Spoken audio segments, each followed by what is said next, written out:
Y peth cyntaf fi'n mynd i sôn amdani, sa'n gwybod os ych chi wedi gweld y ffans un o'r blaen. Godes i rein o'r sector gynradd mewn cyfarfod clwstwr a o'n i wedi creu rhain unan. Erbyn heddi, licen i wneud set gwahanol gyda lliwiau gwahanol i ddynodi amserau gwahanol. Yn y sector gynradd, maen nhw'n rhoi'r Saesneg ar y cefn. Wedi penderfynu bido wneud na, achos o'n teimlo bod y plant yn edrych am y Saesneg cyn meddwl oedden nhw'n gwybod y Gymraeg. Felly y syniad yw, os pe bawn ni moyn iddyn nhw ddefnyddio amrywiaeth o frawddegau gwahanol, ac i ni moyn iddyn nhw wneud na, ni gweithsgrifennu a llafar, mae modd iddyn nhw edrych ar ein a meddwl, reit, dwi'n dwlu ar os I iwso hwnna, I love, na I ddefnyddio hwnna yn ngwaith i.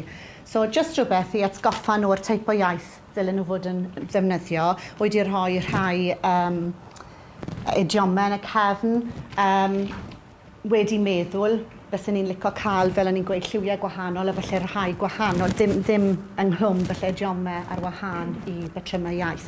Ond mae hwnna'n rhywbeth i fi ddatblygu yn y dyfodol pan fydd amser gyda fi. Right, grid yr wyddor. Y syniad ar ddechrau'r topig, felly rhoi'r wyddor i'r plant a gofyn iddyn nhw, ydyn ni'n gwybod a unrhyw eirfa falle fydde'n ddefnyddiol ar gyfer y topig newydd, y tema newydd. Siwr yn gweithio ar yr un yma.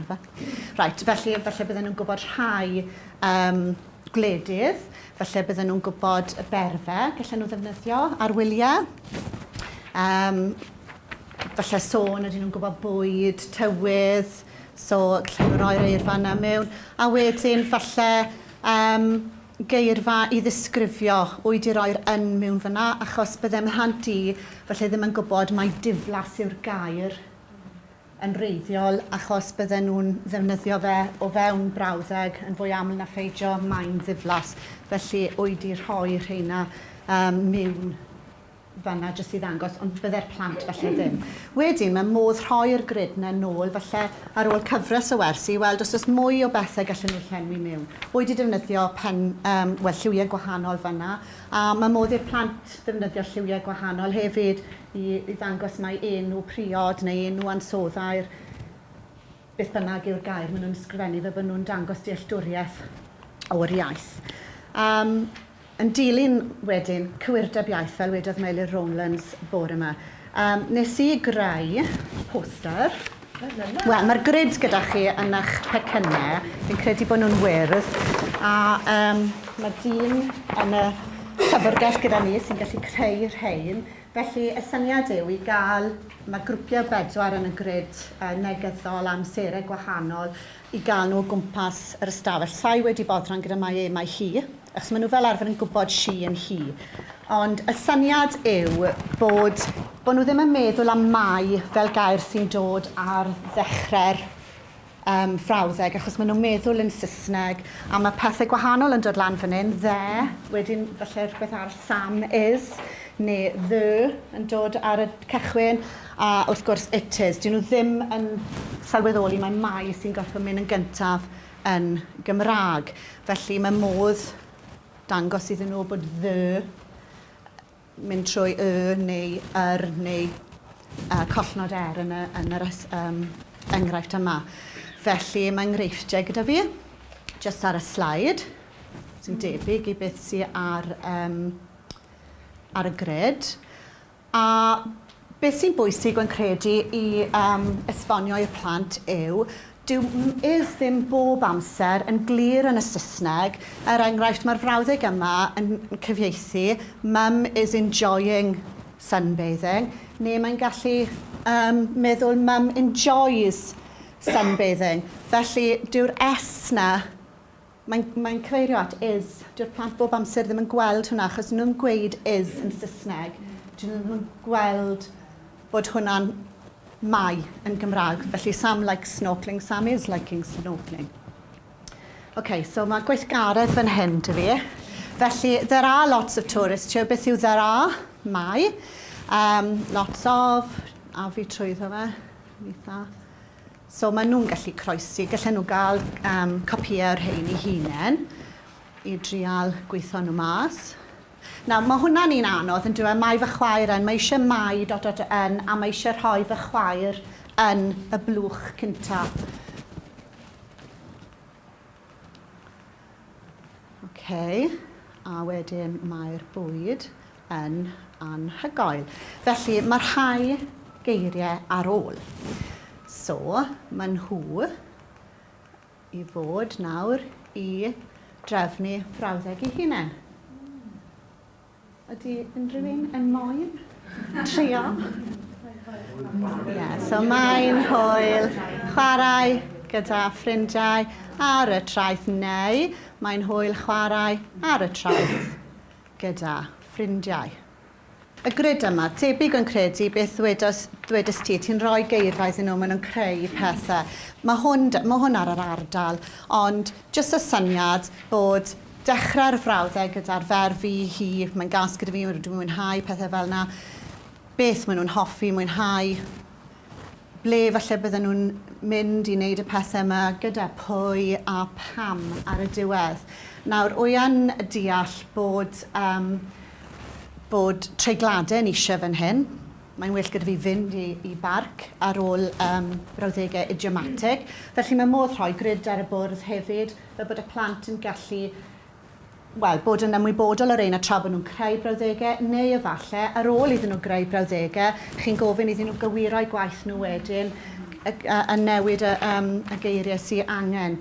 A wedyn, mae jyst yn rwydd i roi, lle chi roi beth baswn i'n neud, yw rhoi ambell i frawddeg iddyn nhw gyfieithu, fe bod nhw'n gallu dewis y pethau iawn allan o'r grid, a wedyn gofyn iddyn nhw greu 50 brawddeg eu hunain. Mae'n gweud 50 achos yn ymhrofiad i, bydd rai yn creu 10, bydd rai braidd yn creu 2. So, just am y hwnna'n gallu gwahaniaethu o ran gallu wedyn neu bydd rai yn gallu creu brawddegau llawer mwy cymhleth efallai yn y eraill. Wy wedi eisoes creu un ar wyliau a wedi cynnwys pethau bach eraill ar y diwedd y bod nhw'n gallu gwneud y brawddegau yn fwy cymhleth byth. Ond gallen nhw ddefnyddio, basai'n well gyda fi falle fynd i barc dŵr gyda fy ffrindiau na mynd i siopa gyda mam, achos mae'n llawer o hwyl. Fel maen nhw'n cyfuno 2 frawddeg wedyn a wneud y frawddeg yn fwy cymhleth.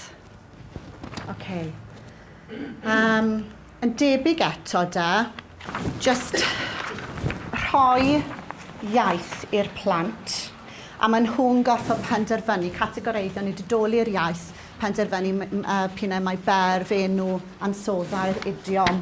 Wedi trial hwn gyda blwyddyn 11, a nhw fel, what? Ond mae eisiau hyfforddi'r plant i wneud y pethau yma'n ifanc. A unwaith maen nhw wedi cael eu hyfforddi i wneud, maen nhw'n gwybod beth i wneud. So mae blwyddyn 7 bron yn well na blwyddyn 11, achos di blwyddyn 11 ddim wedi wneud y fath hyn o beth gyda fi ar blaen. So, oedd mae'n gweud pawb yn blwyddyn 11 yn y plant falle llai galluog. Ond mae hwn yn ffordd arall i gael y plant i greu brawddegau hunain i feddwl am beth maen nhw'n wneud. Mae hwn yn rhywbeth, pan ddechreuais i ddysgu yn Llandeilo Ferwallt, dros 20 mlynedd yn ôl, oedd pennaeth adran yno ar y pryd arfer wneud, a ni'n meddwl bod e'n syniad da. Pe bai chi moyn cyflwyno brawddeg mwy cymhleth i'r plant, neu hyd yn oed rhywbeth mwy syml gyda jyst cysylltair fel rydw i'n hoffi nofio, ond mae'n well gyda fi torhaelo. Os ych chi moyn dysgu rhyw batrwm newydd, mae modd roi'r cwestiwn, roi'r darn, roi'r pisyn, roi'r frawddeg i'r disgyblion. Felly pe bawn ni'n cael y cyfle, pe bawn ni fanna'n rhywbeth mwy ymystynol, mwy heriol, pe bawn ni'n cael y cyfle, baswn ni'n mynd i'r aifft achos mae'n wlad hanesyddol a diddorol iawn. Felly mae angen i chi dal i sylw fan hyn, achos pwy sy'n gallu darllen nawr i fi. Is rhywun yn fodlon? Mia? So mae'r eisiau ti ddarllen yn nawr, mae un gair yn eisiau, so o ti'n talu sylw. So, pe fawn.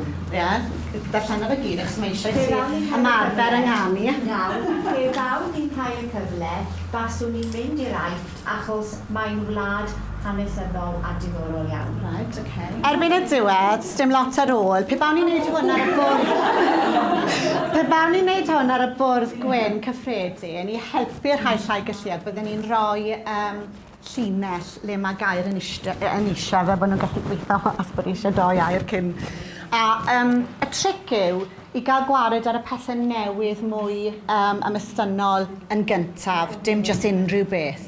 Fel oedd pe bawn ni wedi mynd yn eitha cynnar, felly o'n nhw'n ailadrodd hwnna heb edrych sawl gwaith. Felly chi gyd wedi dysgu nawr y frawddeg yna. So, mae modd cael rhoi'r sgerbwd i'r plant a gofyn iddyn nhw greu i brawddegau eu hunain. O'n i'n clywed Jonathan gweud byddwn ni fanna. O'n i'n arfer dysgu byddwn ni, baswn ni sy'n taith iaith, a wedi ffeindio ers dechrau dysgu baswn ni, achos byddwn ni byddwn ni'n sgrennu. Maen nhw'n licio hwnna yn well wedi ffindio. Mae mhlant i yn licio, maen nhw'n cofio baswn ni yn fwy na byddwn ni. So mae modd iddyn nhw greu brawddegau hunain. So falle bydden nhw'n trio gyda'r themau ni'n neud, ond os dim rhaid iddyn nhw, so pe bawn ni'n cael y cyfle baswn ni'n teithio mewn y wyren achos rydw wrth fy modd yn hedfan i lan dramor, neu just pe bawn ni'n cael y cyfle baswn ni'n dwlu ar chwarae rygbi dros Gymru achos fy hoff chwaraeon ydy rygbi. A os ych chi'n cael rhai o'r patrymau wrth y plant a rhoi nhw ar y bwrdd, mae modd gofyn i'r gynulleidfa, i'r dosbarth, sut allwch chi wella falle'r frawddeg. Felly pe bawn ni'n cael y cyfle, byswn ni'n dwlu ar chwarae rygbi dros Gymru yn y dyfodol, achos fy hoff chwaraeon ydy rygbi. Ac wrth gwrs, bydde yn y dyfodol yn helpu gyda'r thema o wyliau, achos ar y foment, allwch chi weld ar yr amser amodol. Ddim wedi cyffwrdd ar y gorffennol. Achos dyna le ni'n dechrau pan ni'n cyflwyno'r thema yma. Okay. So, mae'r darn yma yn rhywbeth o'n i wedi creu achos llynedd newidon nhw pryd oedd y blwyddyn 8 yn cael aroliadau gyda ni yn yr ysgol, felly nhw'n cael nhw mis Mai. A o'n i wedi cyrraedd y gorffennol yn y thema yma. Felly, beth o'n i'n bwriadu roi i'r plant yn i'r arholiad nhw oedd ysgrifennu am eu gwyliau delfrydol. So pan o'n i'n ymarfer y math yma o beth yn y dosbarth, wrth gwrs chi'n sôn am chi'n rhoi'r maen i prawf, felly eisiau sôn am y bwyd, ble chi'n aros, sut ydych chi wedi teithio, pethau fel yna, sut byddech chi'n teithio. A oedd pawb yn ysgrifennu hoffwn i fynd i, achos hoffwn i weld, hoffwn i fwyta, hoffwn i hwn, hoffwn i llall. Yn y gyd o'n i'n cael oedd yr un patrwn brawddegol. Felly o'n i wedi creu rhywbeth gyda amrywiaeth o frawddegau, fel bod nhw yn gallu gweld bod modd amrywio patrymau, achos maen nhw just yn meddwl weithiau am yr opsiwn hawsa. A beth nes i gyda hwn, fel un weithgaredd, oedd creu sawl un, a fi'n siŵr bod lot o'na chi wedi gwneud y teip un o beth o'r blaen, creu sawl un ar A3 gwahanol lliw Cerdyn, o'n defnyddio'r coridor yn ysgol, achos mae coridor tu fas i'n stafell chi. Goreina ar y wal tu fas, a mae'r plant mewn grwpiau, mae lliw yr un i bob grŵp, a mae un o bob grŵp yn goffo mynd mas, maen nhw'n goffo trio cofio brawddeg neu rhan o brawddeg, a mae un sgraib a maen nhw'n goffo trio ail-greu'r paragraff na. Fi'n siŵr bod chi gyd i wneud y teip un o beth o blaen. Dechreuais i gyda un, just Japan, a mae'r tapigau yma, wel, dim y tapigau, gwledydd wedi pwysleisio yn ystod y thema yma yw'r rhai sy'n yn taith iaith, Japan, Africa, Ffrainc a rhywle arall, yr Aifft. Achos mae'r gwaith fideo yn neis i wneud gyda nhw yn gyntaf. So, wedi wneud rhai ar wahanol gwledydd, felly dyn nhw ddim i gyd yn wneud yr un peth, ond mae modd wedyn trafod gyda nhw ar y diwedd pa batrymau brawddegol sydd yma, a mae 6, dwi'n meddwl, gwahanol yn y paragraff yma. A wedyn wedi codi cwpl o bethau ddim yn rhy clefer fyna gyda squiggles. Pethau bach eraill bydd yn dda mewn darn o y darn ysgrifenedig. Yn y darn arall mae Ffrainc. Nawr mae pe bawn ni'n cael y cyfle fan hyn, felly mae rhywbeth newydd. A mae maen nhw sydd ddim yn y llall, wyt ddim wedi tanlinellu baswn ni, achos bod e'n dod lan yn y llall. A mae rai pobl yn meddwl. So mae pethau eraill fan hyn, fel nawr ac yn y man, y chyfu i greu effaith. A rhywbeth eitha neis sydd nhw'n ddefnyddio os y'n nhw'n moyn sôn am pa tyniadau fel Tŵr Eiffel yn beth bynnag hoffwn nhw weld. So, y syniad fan hyn yw bod chi'n rhoi i'r plant syniad o'r pethau chi moyn iddyn nhw yn defnyddio yn eu gwaith nhw. Wy'n gwybod bod ni am yn eisiau sôn am ddarllen mewn munud, ond yn yn ysgol ni, gyda ni twilight just cyn hanner tymor ar ysgrifennu. Yn yn ysgol ni, maen nhw wedi profi bod plant nawr, bod lefel plant o leia hanner, os nad un, os nad mwy yn uwch, bod i lefel darllen nhw gymaint yn un uwch na'i sgrifennu nhw. Felly, o'n credu bod y ffocws yn troi gyda ni yn yr ysgol, yn cael ei arwain gan yr adran Saesneg, ar ysgrifennu nawr i godi safon yr ysgrifennu. Felly, beth ddefnyddio nhw yn y sesiwn HMS yma, oedd y gair magpieing, sef i fi, priodi, wedi creu gair bach, sef dwyn yn dyfa syniadau. Beth o'n nhw'n dweud oedd bod rhaid i chi drochi'r plant yn y math o iaith i chi moyn iddyn nhw i ddefnyddio yn eu gwaith eu hunain. Felly mae'r rhaid rhoi sawl enghraifft iddyn nhw felly, iddyn nhw gael creu rhywbeth tebyg sydd o safon eu hunain. Felly dyma'r syniad fan hyn wedyn yw creu meini prawf yn dyfe, felly dweud mae'r rhaid i chi ddefnyddio, oedd 6 patrwn yn y darn gynt, mae 1, 2, 3 fan hyn yn ychwanegol, felly dweud wrthyn nhw mae'r rhaid i chi ddefnyddio'r 8 yma, neu chymod, se mwy o ddarnau dy fi nawr, felly bydde mwy o batrymau gyda fi, bod rhaid defnyddio rhwng 7 a 9 o batrymau gwahanol, bod rhaid defnyddio leiaf un idiom, bod rhaid trial creu effaith, y math na beth. Felly dyna'r meini prawf wedyn ar gyfer y dasg ysgrifennu iddyn nhw.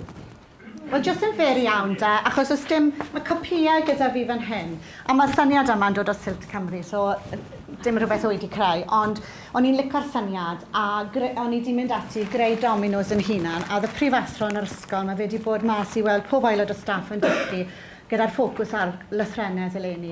Felly, o'n i'n gwybod beth i'n gwneud set wilod blwyddyn 8, dechrau wneud gwyliau. Felly, nes i set o dominos.